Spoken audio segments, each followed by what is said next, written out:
Brève d'agroscience. Écoutez, c'est maintenant.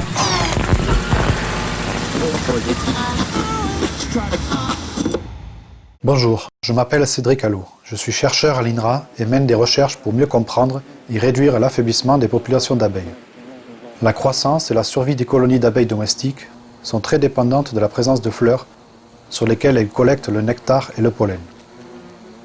Le nectar des fleurs est stocké sous forme de miel et est la principale source de sucre. C'est le carburant énergétique des abeilles. Le pollen, de son côté, fournit la plupart des protéines et acides aminés indispensables à l'alimentation des larves. Cependant, une conséquence directe de l'intensification agricole est que la flore et donc les ressources alimentaires des abeilles deviennent plus rares à certaines périodes de la saison. Ainsi, dans les zones de grande culture, le manque de ressources en fin de saison peut empêcher chez l'abeille domestique la constitution des réserves de miel et pollen importantes pour la survie des colonies durant l'hiver. Remettre des fleurs dans les zones de grande culture à l'approche de l'hiver est donc un enjeu important pour les colonies d'abeilles.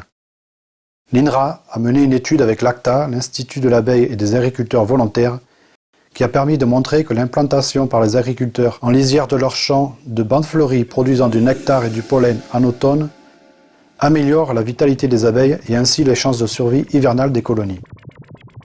Nous avons aussi montré que les milieux naturels tels que les haies et les lisières de forêt ont un effet encore plus significatif sur la vitalité des abeilles, probablement grâce à une meilleure diversité des ressources florales dans ces milieux naturels.